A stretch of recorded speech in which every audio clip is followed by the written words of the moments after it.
And we're back at 106.2 FM, IDC International Radio. So as we mentioned before the break, we're lucky to have a guest joining us today to speak about U.S.-Israel relations.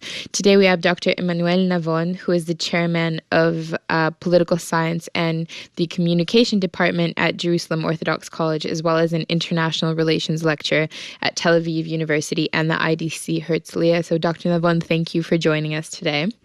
My pleasure. Just to start off, I suppose we'll begin with U.S.-Israel relations. There's a lot going on, especially with the elections coming up. So I just wanted to ask a question that kind of provides an overview of Obama's presidency vis-a-vis Israel. When people look back and they try to analyze what kind of impact his presidency has had on the bipartisan relationship, some say that it's mainly been damaging. Some say that perhaps it's actually been more beneficial than damaging. Some say that it hasn't changed that much. But in your perspective, if you look back at the series of events and the evolution of U.S.-Israel relations during Obama's presidency, would you say that it's been damaging, beneficial? What kind of effect do you deem it has had? I think that if we look at it in a few years from now, from a historical perspective, people will have to differentiate between his first and his second mandate. I think during his first mandate, he was very much under the influence of some of his advisors, such as David Axelrod and Ron Emmanuel.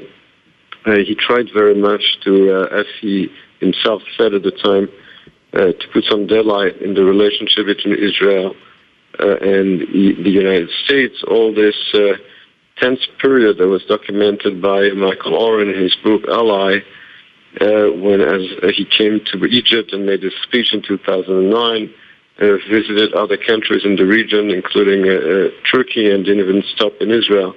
That was his first mandate. His second mandate, on the other hand, he tried, I think, to mend the relation between Israel, especially after he realized that Prime Minister Netanyahu was here to stay. He did visit Israel during his second mandate, and then also he tried to push a peace agreement between Israel and the Palestinians, which, as we know, didn't work out. And then, of course, there was the issue of Iran, of the Iranian nuclear program, where he tried, when he reached an agreement which was very much criticized by the Israeli leadership. But in addition to all that, which even Israeli leaders and military experts recognize, is that the military cooperation between Israel and the United States over those 8 years has been excellent, despite the many tensions and disagreements, especially over the Palestinian issue and the Iranian nuclear program. Mm-hmm. And in the remaining months of Obama's presidency, what do you think are his main priorities vis-a-vis Israel? Is it still continuing the trends that you just mentioned? Well, I think what we're witnessing these days is the negotiations over the new package of military aid from the U.S. to Israel. Vice President Joe Biden is expected to arrive in Israel in the coming days. And I think this is going to be the last major topic between Israel and the U.S. During the last year of Obama's presidency. Dr. Navon, I wanted to ask you, I guess, looking a little bit to the future in that sense now is, we haven't really heard too much, except for in the Republican primary a little bit, about what potential relationships will Israel have leading into the future with the next president of the United States. It looks after Super Tuesday that the frontrunners are Donald Trump and Hillary Clinton to be the general election nominees. In your opinion, do you think the Israel-U.S. relations will take any shift, positive, negative, or status quo with either of those two as potential presidents? Well, I think there will be a difference because with President Obama, he clearly came with the intention of making a change in Israel's relation with the Palestinians and also with America's support to Israel. So he came with a very clear agenda. And in the meantime, what we had is what was called at the time the Arab Spring, the total collapse of many Arab states, some of them which used to be allies of the U.S., and then, of course, the emergence of the Islamic State. And I think that the difference here is that I would suspect that neither a President Trump or President Clinton would have such high expectations about the Middle East and about Israel. I think, as opposed to Obama, they wouldn't start the presidency with major plans for the Middle East and for Israel.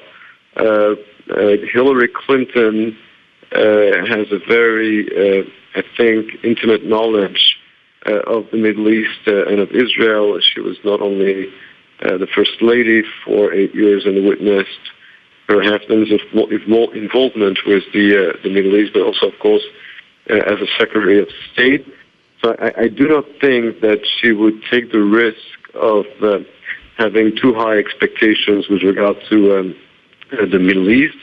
With regard to Donald Trump, he, of course, does not have the same level of knowledge, foreign policy knowledge, than Hillary Clinton, including for the Middle East. So far, his only noticeable statement with regard to Israel and the Palestinians is the one he made about a week ago, where he claimed that he would just be neutral and he doesn't think an agreement can be reached. These, of course, are very general statements that don't say a lot about what his policy might be. Is there reason to believe that in the coming years we're going to see another election eventually in Israel? Are we going to see Israel take a different approach vis-a-vis the United States? Well, as you know, we never know in Israel when elections are going to be.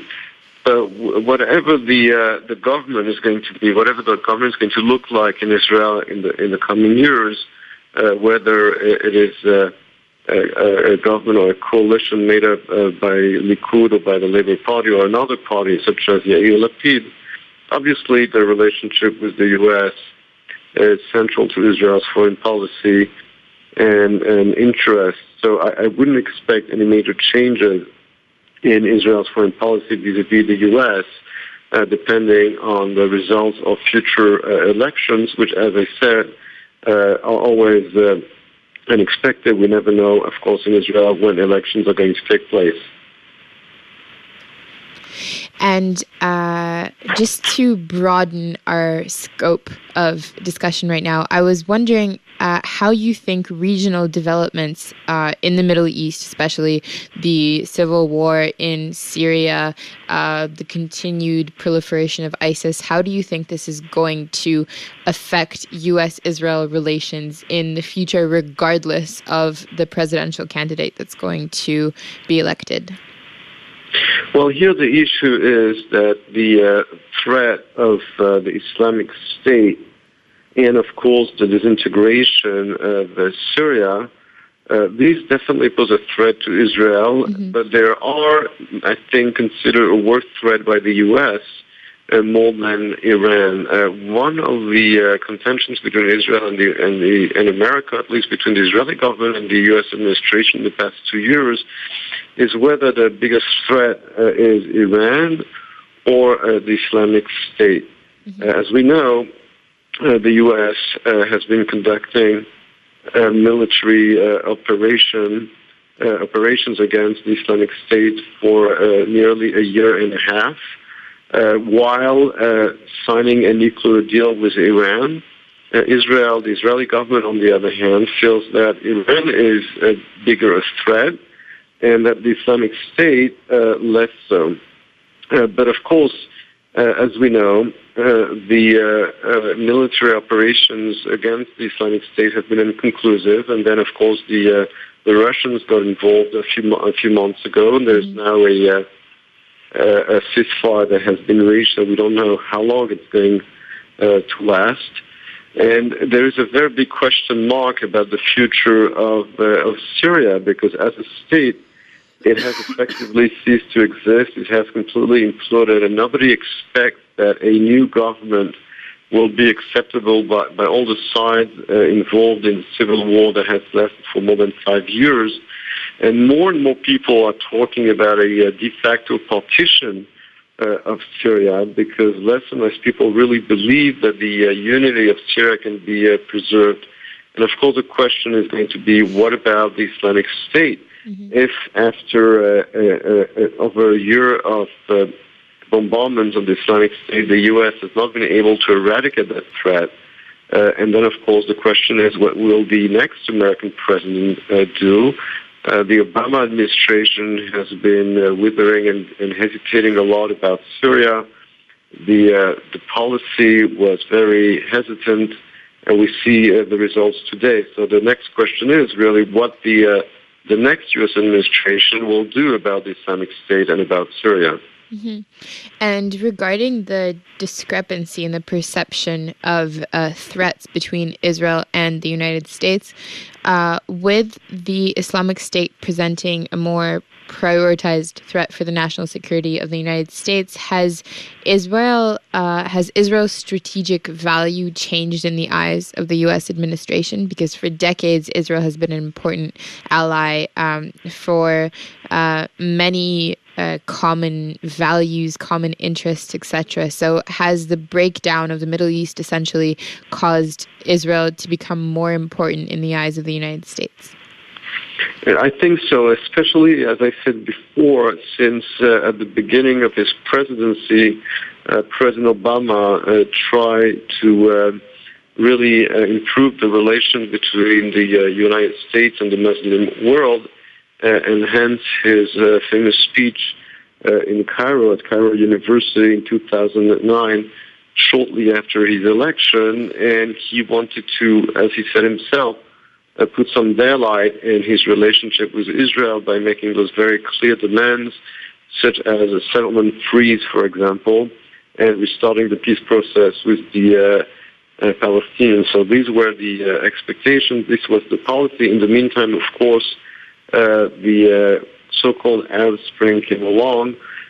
Former U.S. allies in the Arab world fell apart, included the radical Islam and the Islamic State emerged in their place. And Israel, of course, today, the Obama administration today realizes that Israel really is an asset also for the U.S. interest in the region in light of the destabilization of the Middle East.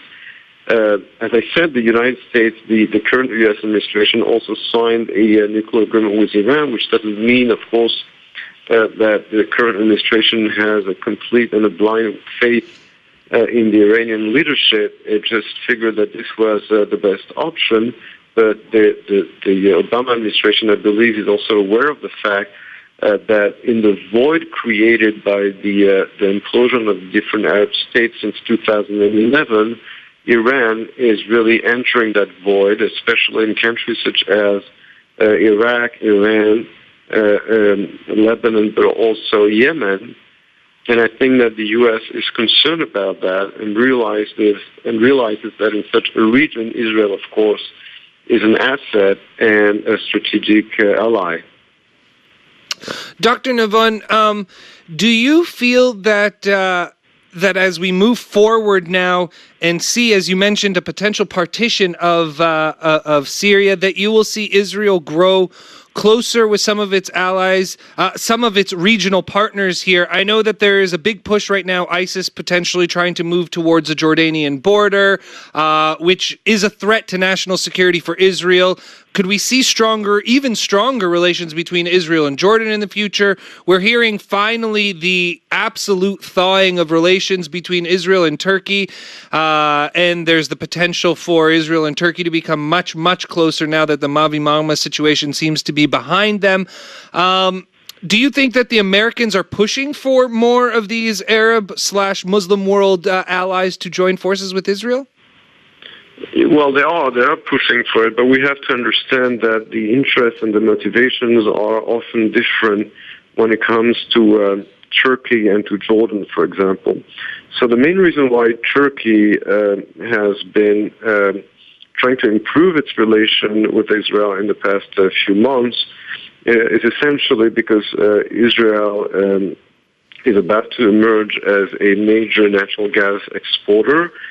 and that Turkey needs this natural gas for its production of electricity. Turkey has no natural gas resources and imports most of its natural gas, especially from Russia. And we know that the relationship with Russia, between Russia and Turkey, has deteriorated dramatically in the past few months. So mostly for economic reasons, Turkey is interested in developing a partnership with Israel about natural gas.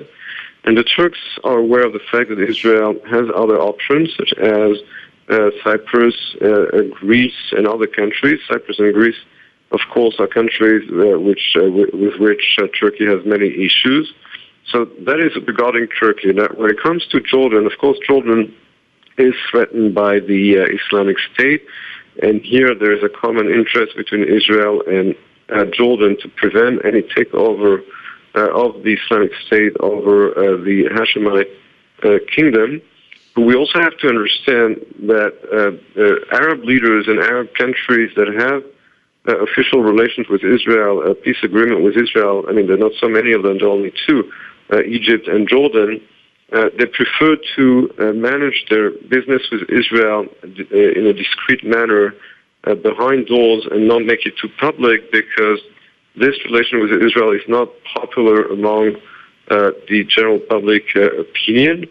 And therefore, whenever Jordan and also a country like Egypt try to mend fences with Israel and cooperate, whether it is on the military or economic level, they try to be as discreet as possible because it is not popular in public opinion to be too close to Israel, but it is, of course, in their interest to do so because of the threat of the Islamic State.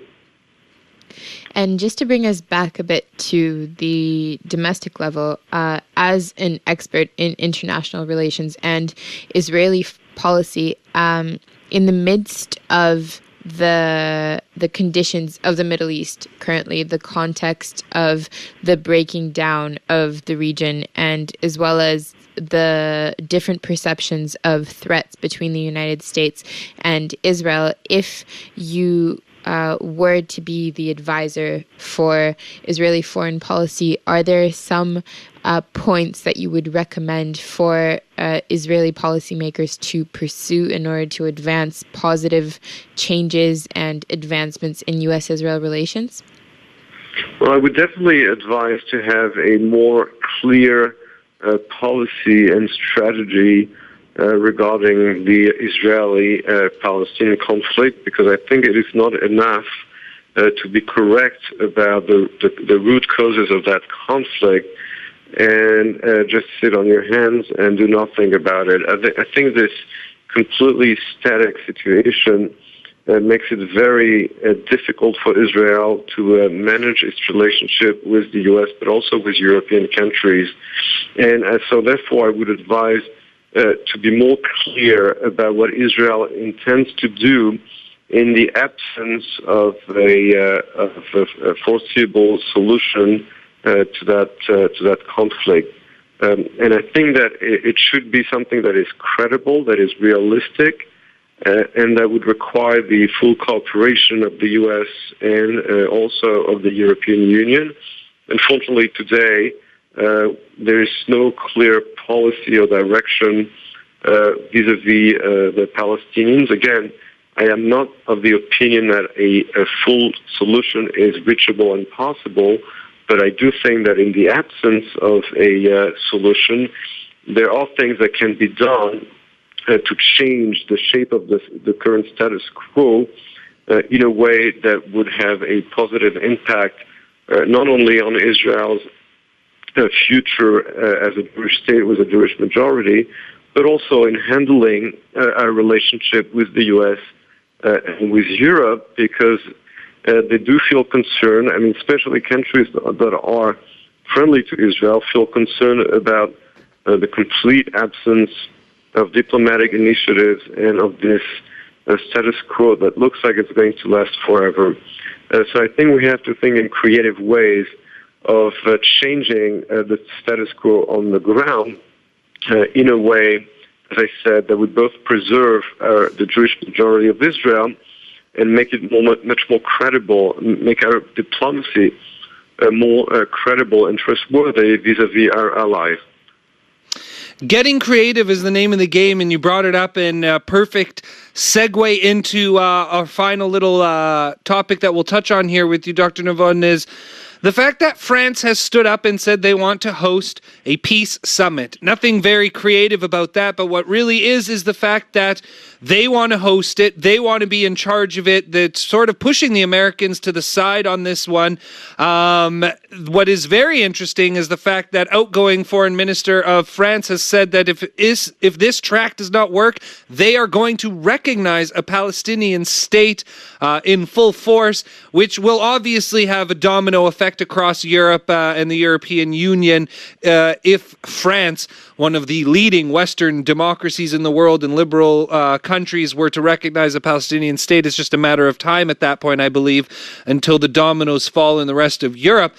What is your opinion of, A, this potential peace summit? What do you think of Israel's reaction to, originally we heard silence, then we heard negativity, now we heard some potential warming up to the idea? What are your thoughts on the Israeli reaction, and does this summit have a chance of even going forward, let alone succeeding if it were to actually happen? Well, I think this French initiative that you mentioned just goes to confirm what I was saying about the fact that if you don't initiate, if you don't make some moves, then other people do them for you. And this is just one example. Now, this initiative by the outgoing French minister, Laurent Fabius, as we know, he's no longer a foreign minister anyways, so we don't even know whether France is going to go to really move forward with this initiative. But obviously, the most problematic aspect of this initiative is that from the outset, the French said, well, we're going to convene this international conference about the Arab-Israeli conflict, and we're going to ask Israelis and Palestinians to negotiate again, and if it doesn't work out within X period of time, so, we'll just recognize the state of Palestine anyways. So this is the perfect incentive for the Palestinians not to negotiate, or not to negotiate in good faith, because they know that whatever happens at the end of this process, they will get what they want. So I just wonder what the French were thinking when they said that. But mostly, I would say the problem here is that when the French talk about recognizing the Palestinian state, there are a few questions that remain unresolved and unanswered, such as in which borders will this Palestinian state be recognized?